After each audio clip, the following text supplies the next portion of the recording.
dari Cybers Academy maupun dari teman-teman gue Tilang, ya kan saya menyampaikan apresiasi kepada tim dari Cybers Academy, Cybers Group, ya kan ada Mbak Erika, Nadia, Bu Dewi, dan Selvi dan lain-lainnya yang sudah memediasi kita, memfasilitasi kita untuk melaksanakan pelatihan internal eh, teman-teman redaktur di Getilang. Nah, pertemuan hari ini sangat penting bagi saya karena saya harus mengkonsolidasikan dulu sebelum kita merekrut calon-calon em, citizen journalism yang akan kita rekrut menjadi wartawan ya, kontributor di Getilang. Nah, karena di tahun 2024 ini saya perkirakan sepanjang tahun ini akan ada minimal ya kan 200 calon kontributor. Nah, 200 kontributor ini tentu angka yang sangat besar ya, bukan kecil. Nah, tapi harus diawali dulu dengan pelatihan redaktur. Kita satukan visi dulu. Karena dari redaktur-redaktur ini yang akan nanti akan berkontribusi untuk melakukan edit naskah dan menaikkan berita. Nah, di awal pelatihan ini kami mengundang ya terbatas sih hanya sekitar eh, 5 sampai 8 orang, saya lupa ya nama-namanya. Tapi yang pasti eh, hari ini kita buat pelatihan. Nah, ada penambahan peserta hari ini. Mungkin sebaiknya kita sebelum mulai memperkenalkan diri kali ya, biar lebih enak siapa-siapa yang menjadi peserta ya. Silakan mulai dari apa moderator menyebutkan nama, nanti mereka memperkenalkan diri.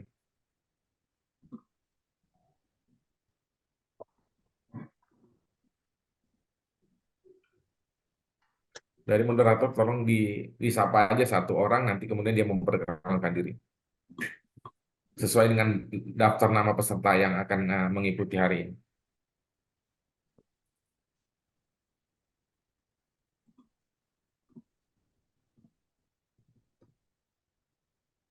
Tujuh orang itu satu Ya, silakan moderator.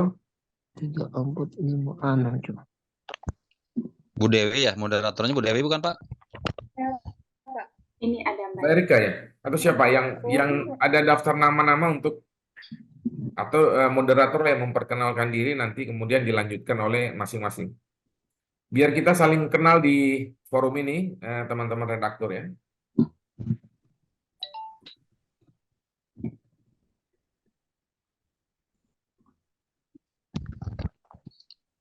Mungkin diawali dari saya dulu mungkin Pak Ketua, Iya, boleh. izin. Monggo, Ya, silakan. perkenalkan saya Darsono Budiman, redaktur dari wilayah Sukabumi, Kabupaten Sukabumi, Jawa Barat. Demikian Pak, terima kasih. Baik, terima kasih ya Pak Darsono. Ya, Baik. selanjutnya. Terima kasih. Saya lanjutkan. Nama saya James Lutermas, perwakilan dari Redaktor Maluku. Kebetulan saya juga didampingi dua teman. Mereka mencoba masuk tapi tidak bisa. Di samping saya ini ada Bung Herianto. Halo. Oh, enggak masalah. Tidak masalah. Iya ya, silakan bisa lihat langsung Sementara. dari layar. Nggak apa-apa, Bang James. Ya. Ya, lanjut. Ya. Siapa lagi?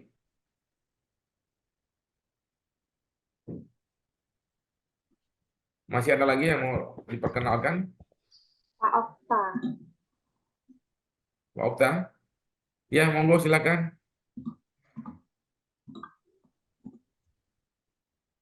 Terima kasih atas kesempatan. Nama saya Octavianus Barauntu, redaktur dari Bitung, Sulawesi Utara. Salam kenal buat kita semua. Terima kasih. Baik. Oke, terima kasih. Lanjut. Ada lagi? Calon peserta? Pak Zul tadi izin Pak, karena Iya. di jalan, jadi tidak bisa mungkin. Untuk Pak Noy. Pak Noy. Iya. Mau silakan. Untuk membuka kamera atau kalau enggan buka kamera nggak masalah. No, ini dari Maluku ya, Bang James?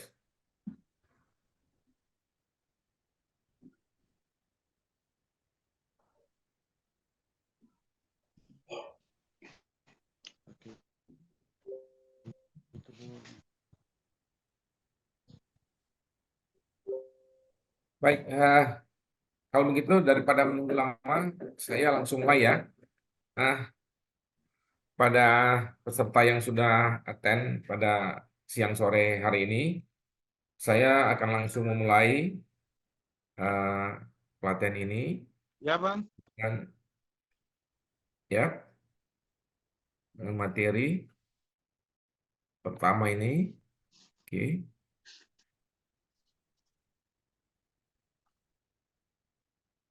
Sudah muncul di layar? Sudah, Bapak.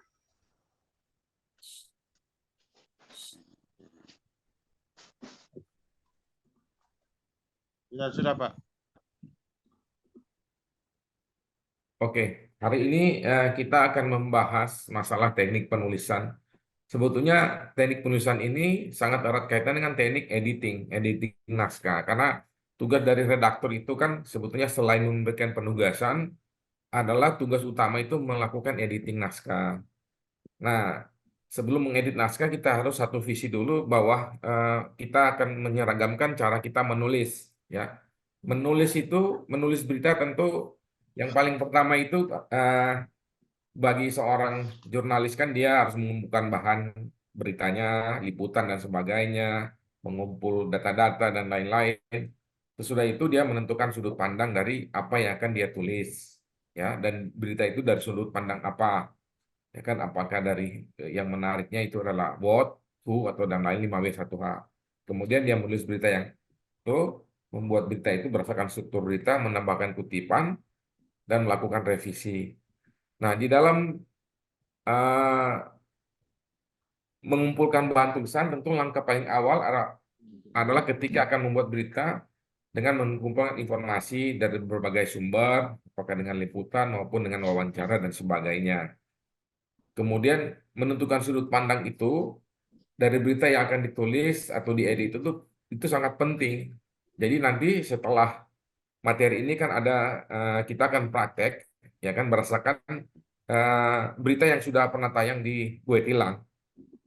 Artinya bahwa kita sebagai wartawan harus mampu memposisikan diri kita sebagai posisi yang netral sehingga berita yang akan disampaikan juga kepada masyarakat pembaca itu tidak memancing situasi atau asumsi-asumsi, ya. Karena ini penting, jangan kita sampai terjebak misalnya tahun politik, ya.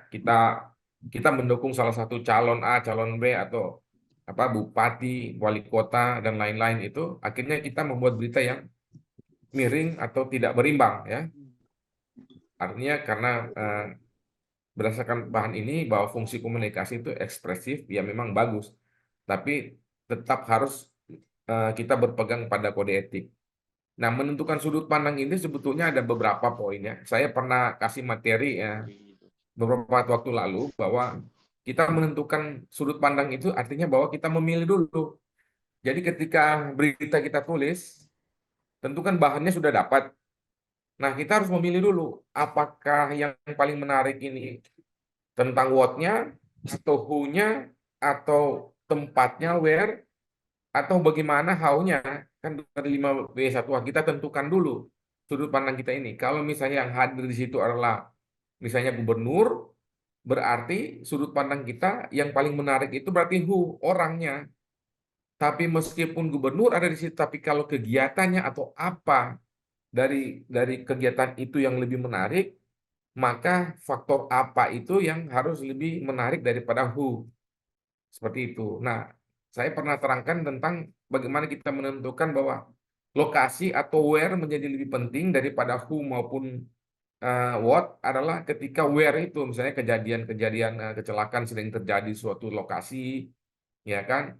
Atau misalnya ada satu peristiwa pernikahan di dalam apa laut, ya kan? Siapapun itu misalnya dia apa penyelam paling juara dunia, tapi who itu akan kalah dengan lokasi ketika dia menikah. Misalkan ada tokoh, ya, dia melantik misalnya dulu pernah ada kejadian kan di Pemkot Tomohon kan wali kotanya itu ditahan, ya kan, di rutan. Lalu dia melantik pejabatnya di dalam penjara. Jadi seluruh kepala dinas diundang di Jakarta, lalu dia melantik di satu tempat di penjara, ya, dipinjam tempat. Nah, lokasi itu yang lebih menarik dari siapapun di situ ada belasan kepala dinas, puluhan, dan yang melatih itu wali kota. Tapi wali kota dan kepala-kepala dinas itu kalah dengan tempatnya di penjara mereka dilantik, ya.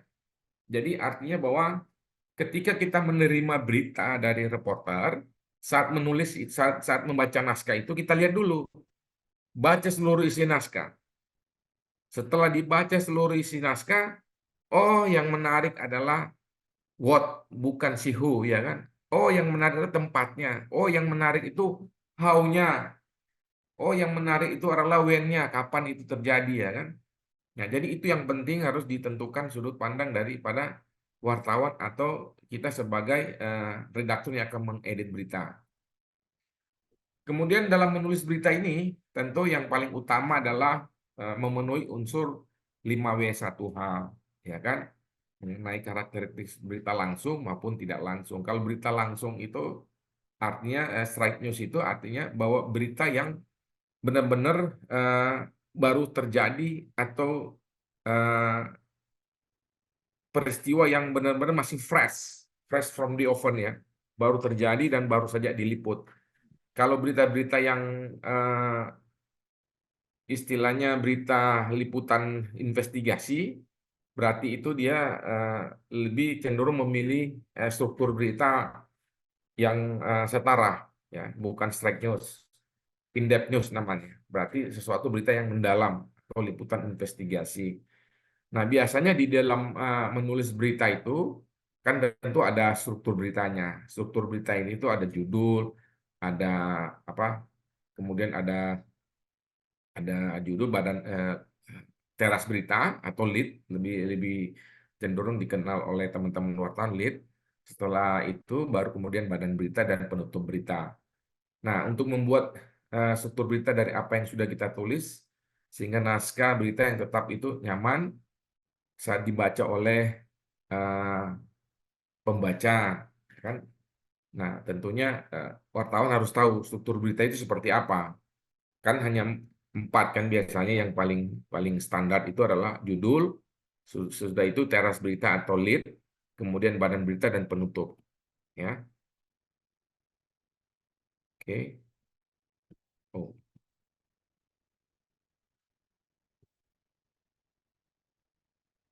Oke.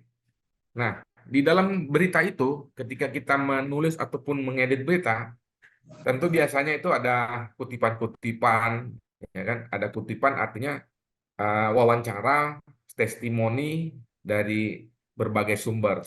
Kutipan itu bisa dari data, bisa juga dari hasil wawancara. Nah, biasanya kalau misalnya kutipan itu sangat menarik, itu bisa langsung dimasukkan di teras berita atau di bagian awal berita, paragraf pertama. Nah, jadi artinya ketika kita sudah menentukan sudut pandang bahwa kutipan-kutipan itu lebih penting dari isi berita, maka itu kita taruh di paragraf pertama. Lalu kemudian bagi seorang redaktur penting itu, bagi redaktur maupun wartawan itu melakukan revisi. Setelah ditulis, kemudian ditentukan sudut pandang, lalu dibaca isi beritanya dari A sampai Z, diperhatikan tanda baca, tata bahasanya, huruf besar, huruf kecil, dan semuanya, baru kemudian dilakukan revisi berdasarkan temuan dari isi naskah, ya. Selanjutnya menentukan nilai berita, sudut pandang dan nilai berita.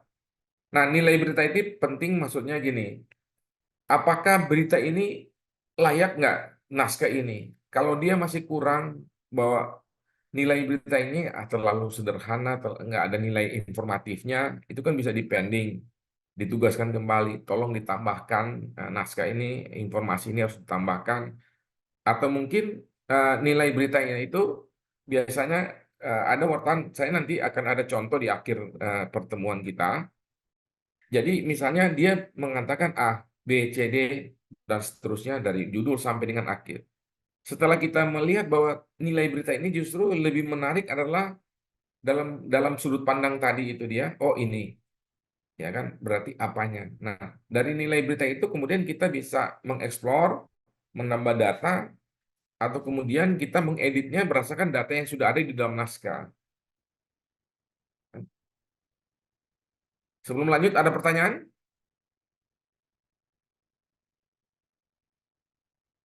dari teman-teman apa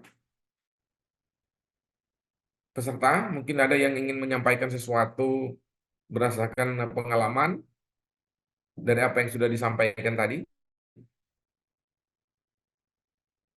Halo Pak Pak Darsono, Pak James, dan lain-lain. Bang Jo. Izin Pak, Iya, iya. dari Sukabumi nih. Seumpama Mm-mm. kita membuat narasi berita, Ya, misalkan memberikan informasi cukup dengan 3 paragraf, itu layak ditayangkan nggak kira-kira Pak?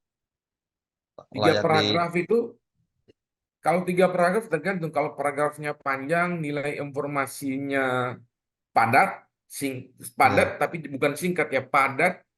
Namun demikian di setiap paragraf itu bisa ada, kan maksimal satu paragraf 3 kalimat. Nah, di dalam tiga iya, kalimat itu berarti dia ada sekitar 9 kalimat ya.